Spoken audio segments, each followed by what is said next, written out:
You are listening to AVFC Extra, a no-nonsense look at the club we all love. Brought to you by the Claret and Blue podcast.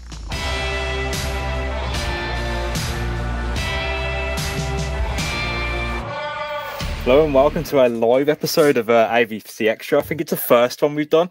As you can judge by my excitement, I'm joined once again by Josh Williams, Reach's scouting guru. So it means we've got something big to talk about, Josh.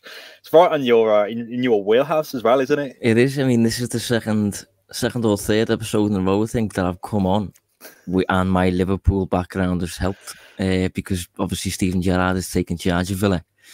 And now a certain Philippe Coutinho has turned up at Villa Park. It's a loan deal to the end of the season. There's various speculation about what wages Villa are paying, the percentage, of course, from Barcelona.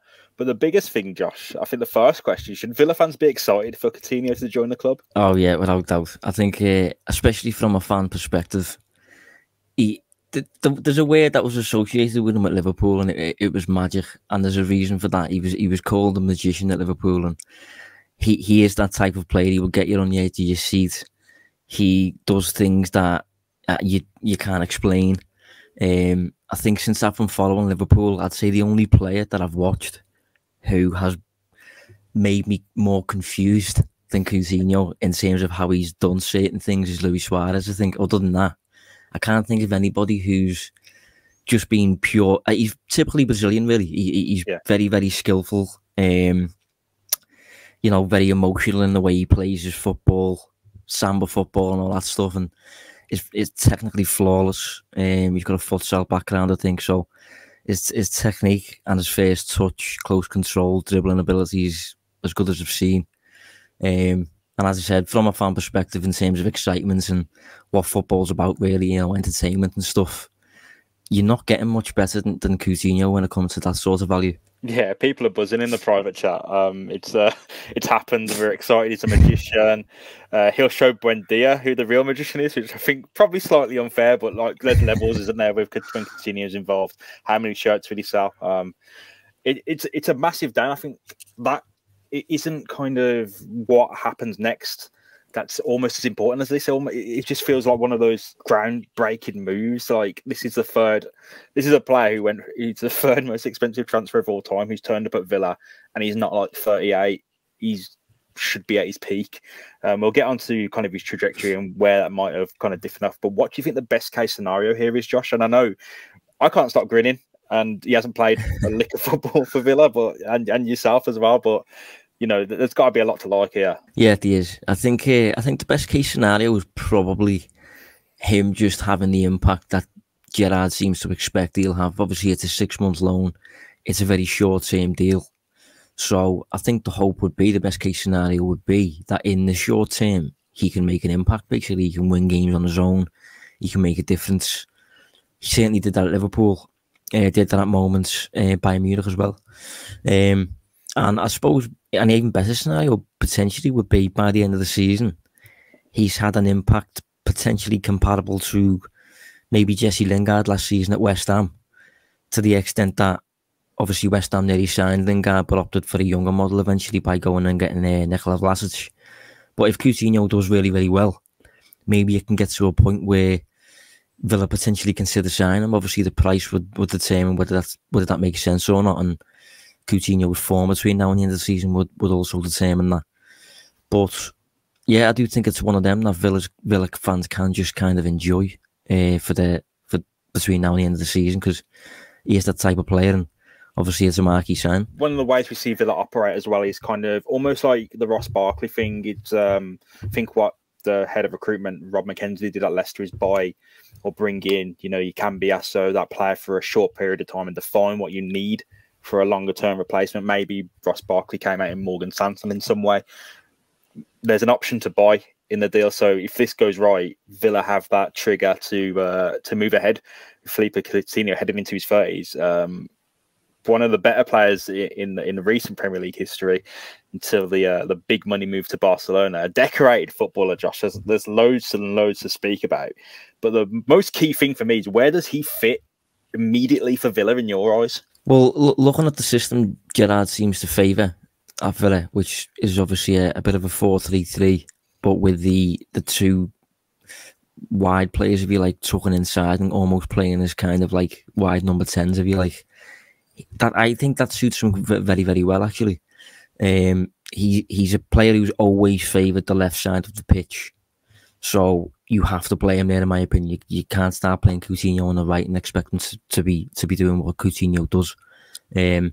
So in terms of where he'd thrive and things like that, I think on the left as that number 10, if you like. But the only issue with that is when everybody's fit, you have some good players on the bench there, because I know when everyone's been fit lately, you've had Danny Ings up front and you've had Ollie Watkins in the role that I'm talking about. So Coutinho's going to occupy that, in my opinion. I wouldn't really have him in. I mean, he has played in central midfield, to be fair to him. He's played as a left-sided number 8 for Liverpool, when Liverpool have been heavy favourites, and for Brazil in the World Cup, I think it was, under Cheech. And he played fairly well, but the only issue with playing Coutinho there is he's not the most defensively active. He hasn't got the biggest engine in terms of covering ground and running up and down the pitch relentlessly. So I think you're going to get the best out of him if you play him as the left side of number 10 in Gerrard's current system. And if he's there more often than not, and he gets regular game time and things like that, I think he'll do quite well. If he does half as well as he did at at Liverpool, it'd be a very, very good season. For Aston Villa, it seems like since Steven Gerrard came in, it's almost like the tides have changed, bar a few performances here or there. But we're not here to speak about anything that will bring the atmosphere down, Josh. Just wanting to know what stands out about Coutinho. You know, what I mean, we see that left-sided thing, and there's a comparison we can bring in later of the obvious one. What stands out about him? As I said, he's extremely technical. He'll be the most technical player in Villa's squad comfortably. First touch is flawless. Ability to dribble, close control is brilliant. His vision, his execution of passes, his long distance shooting is very, very good. We obviously know all about that. I've actually just tweeted some of the numbers behind that. So since 2014, Coutinho's averaged a goal from outside the box roughly every 15.8 attempts in league competitions. For a bit of perspective on that, Ruben Neves every 40.4 attempts, Cristiano Ronaldo every 28.6, De Bruyne every 14.5, Harry Kane every 16.1, Messi every 11. Obviously, Messi's a bit of an alien. But Coutinho has, an expansive skill set. He's good at doing a lot of things, and despite the fact that he plays high up the pitch as well, he's inclined to get on the ball quite a lot, gets a lot of touches, makes a lot of passes, shoots a lot. So one of the issues with Coutinho is having him in your team, he has to run your attack, in my opinion. He has to be allowed to just do his thing. And that will involve him having a big slice of the attacking pie. He'll have a lot of touches, he'll have a lot of shots. Shock, he didn't work particularly well with Messi at Barcelona. And Messi's the same player. In my opinion, Messi needs a lot of shots. Messi needs a lot of freedom. Messi needs a lot of passes, a lot of touches. And if you play two of them, it doesn't work. So I think it was bound for failure, that one, I think. But if Coutinho can come to Villa and take on that responsibility, I think he's good enough to take on that responsibility. I think he could thrive, but I will throw in there just as a little caveat. I don't know what the 29-year-old version Coutinho looks like. He hasn't really played much in the past couple of years from what I've seen, in terms of me watching him. But when he was at Liverpool, this is very much the player that he was. What do you think Villa fans were seeing his playing style, Josh? Because, of course, we have the loan move to Bayern where he scores against Barcelona. As you said, there's extremely little sample size, especially for, a UK-based fan. He probably doesn't have access to every Liga, every Bundesliga game. So what will... the caveat that was there with the 29-year-old Coutinho, we're assuming that he's still very much the same person. Just judging by the hype. So what do you think the playing style looks like here? What will Villa fans see at Villa Park when he trots out onto the pitch? Well, it's difficult in terms of how he will actually impact Villa, because he's capable of executing a variety of playing styles, really.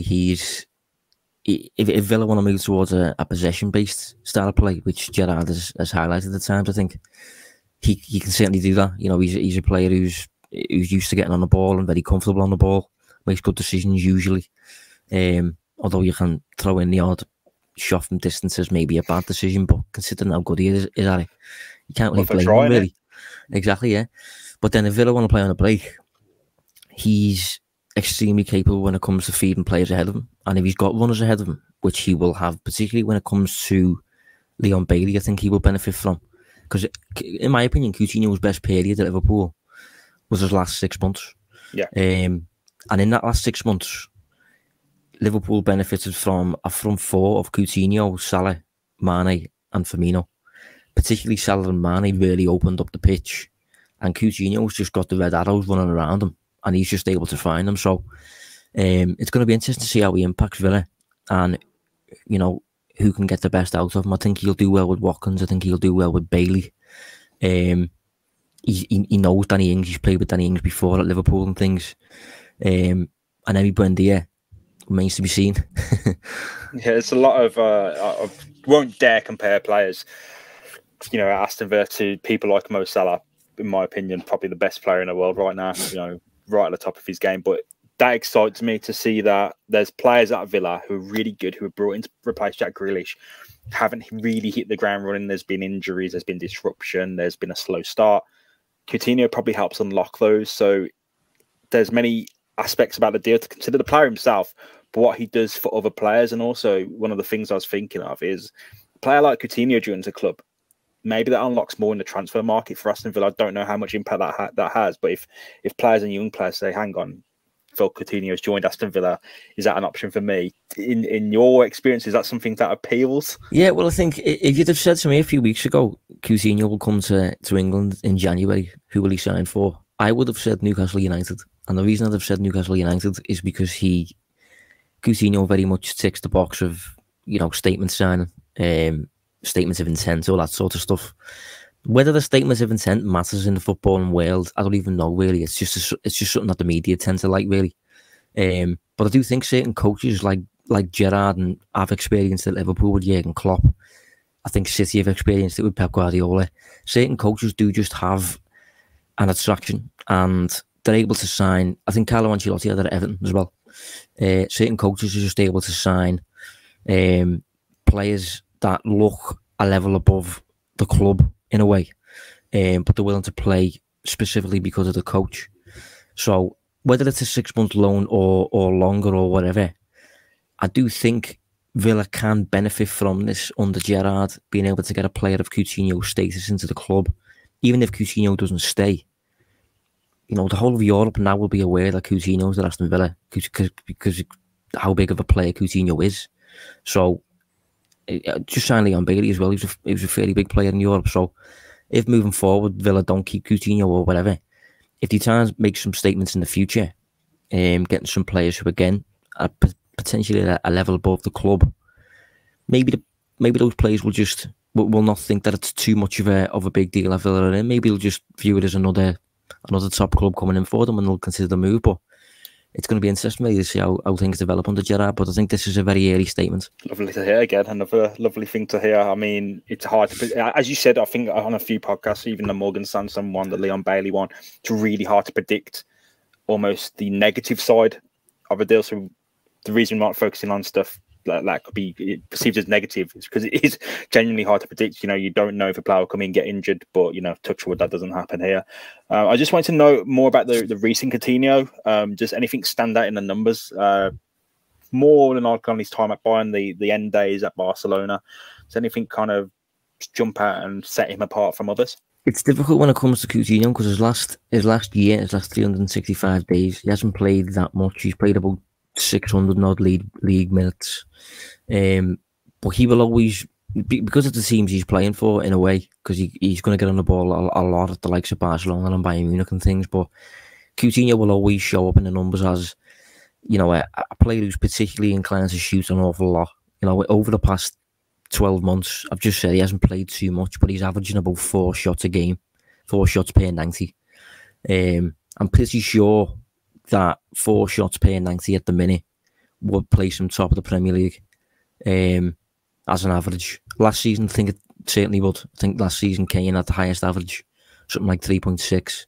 Sally usually posts about 3.5 or something like that. So Coutinho averages about 4. So he shoots a lot, as I said.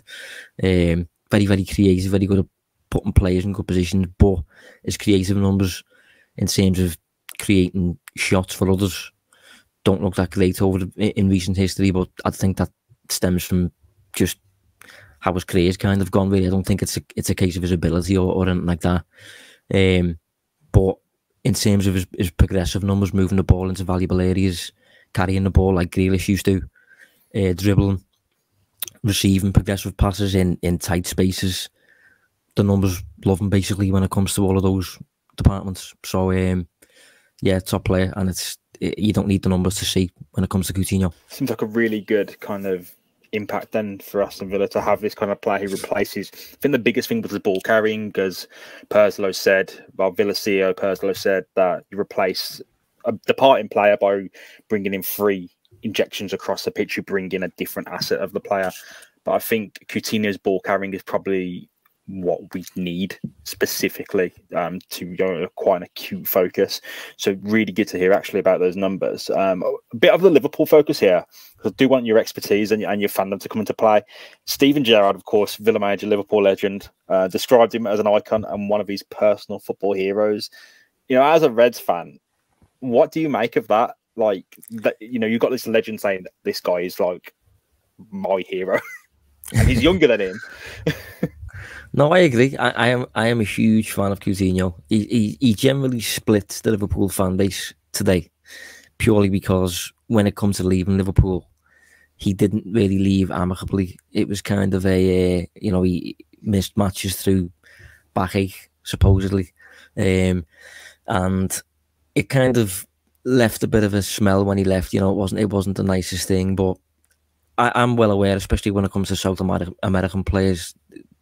Barcelona and Real Madrid are the top 2, places to be, basically. And when Barcelona come in for him, Liverpool were in a really good way.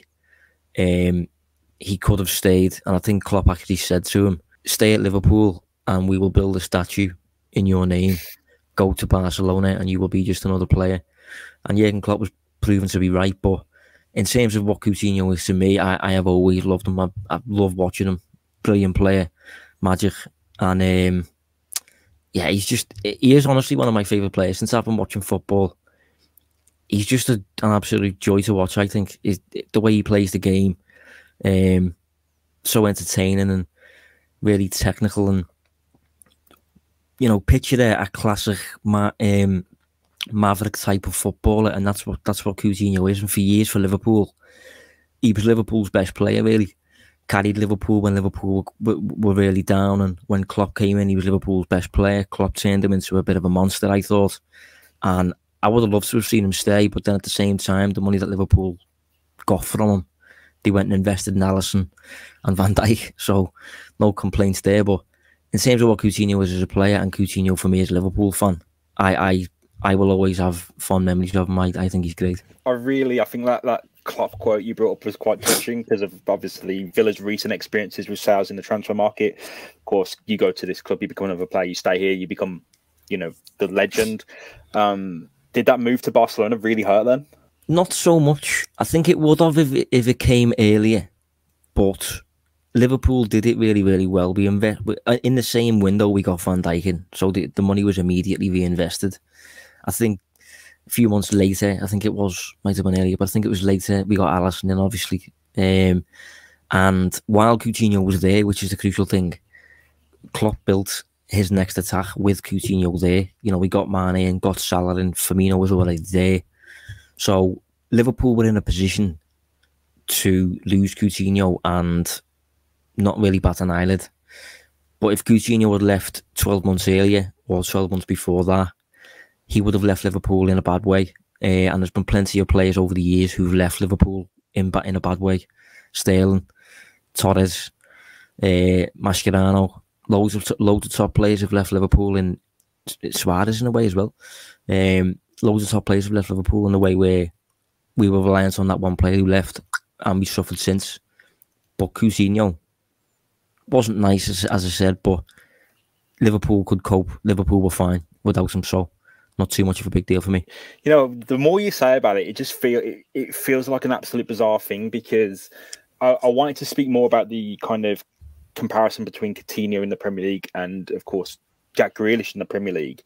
But the big thing that was made of this whole Grealish thing was he moves away. He will always come back. He will always come back at like 29, 30 and play for Villa again.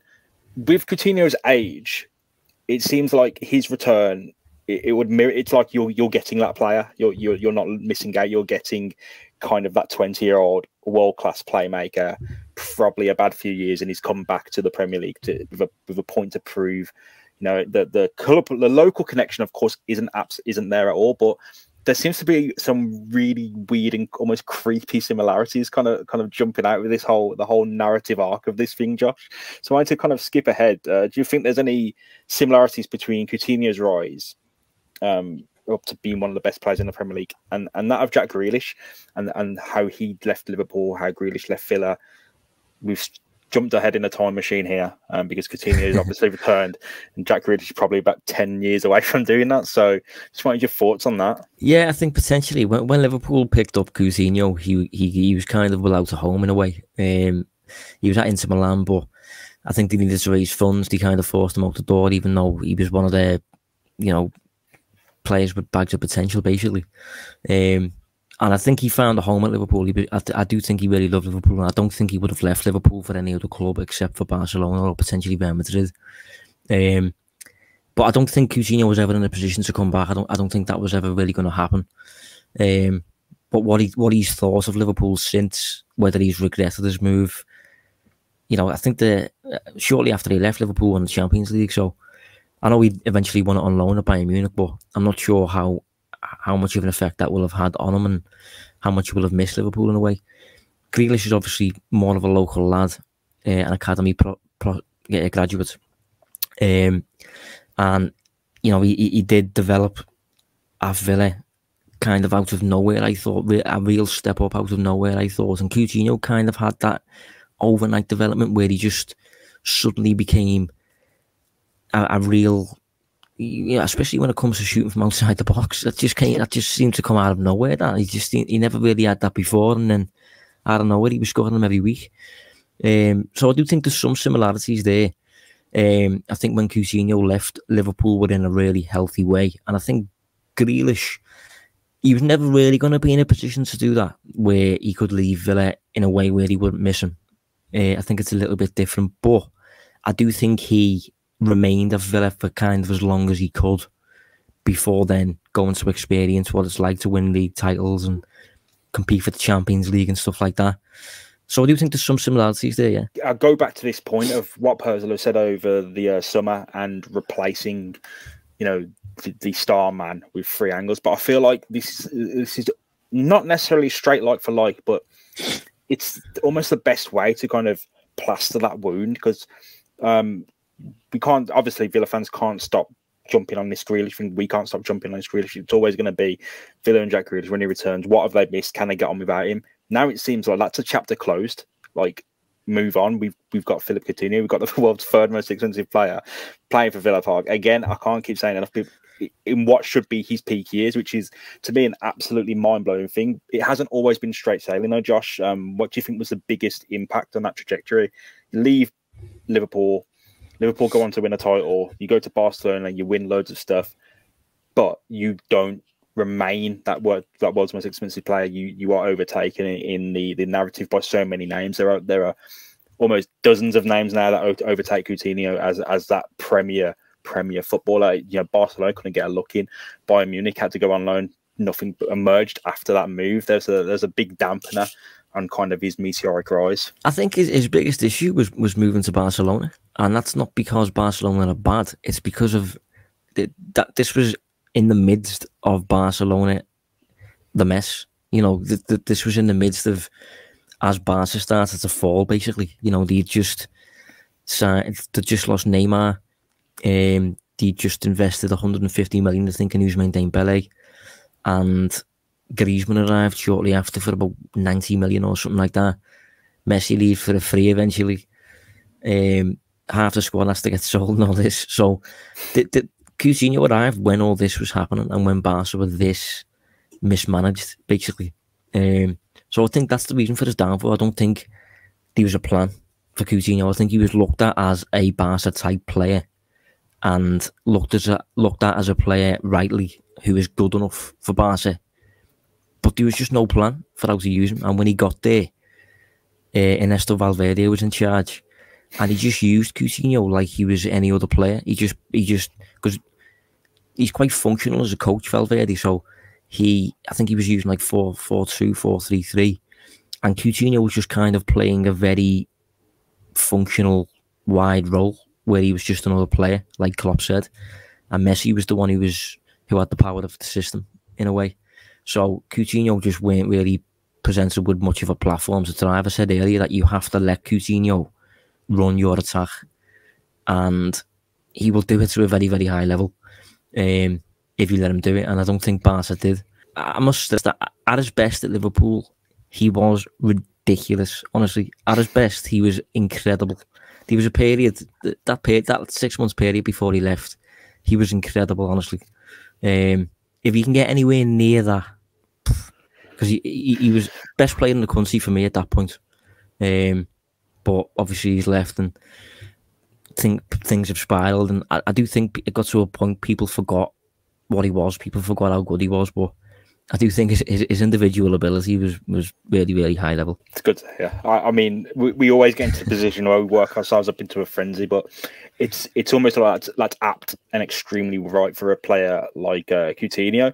I think there's another big similarity, and I don't want to make too much of it, but when Everton signed James Rodriguez, that was a big thing as well, and there was a really good honeymoon period, and it just dissolved. Do you think there's much to take from that at all for Coutinho and Villa? I think there's some similarities in terms of James came purely because of the coach, and I think in terms of Coutinho, sadly, I do think Coutinho came purely because of the coach, if I'm honest. But having said that, I think James was a bit of a weird character, and he was injured a lot, and really, really dedicated to international football, more so than his club football, I thought. So I think he was basically keeping himself fit for Colombia as opposed to Everton. But I think Coutinho, I don't think they'll have any major issues regarding that. It's similar in terms of a short-term deal where you get a player of ridiculous quality to help your results. But in terms of how it can go wrong, I think it's a bit different. Everton agreed to a 2-year deal with James and actually signed him permanently and things like that. So yeah, I don't think it'll be anywhere near as much of a car crash as that one. No worries. I'm really glad you said that. So no worries at all, because I think one of the things immediately was pointed out, this is just almost a black mirror of the James Rodriguez thing, where a player just comes here to resurrect their career, uses the club as a vehicle. But it seems like with the Gerrard connection, there's also almost that little bit of personal affection moving in. All credit to Dean Smith. The conversation is, would he have attracted Coutinho? And probably not. Would even a really high caliber manager attracted Coutinho? Probably not. But Steven Gerrard's the perfect man for the situation. Played with him, seems to be friends, and it's Gerrard's a little footballing hero as well. So a nice little connection there.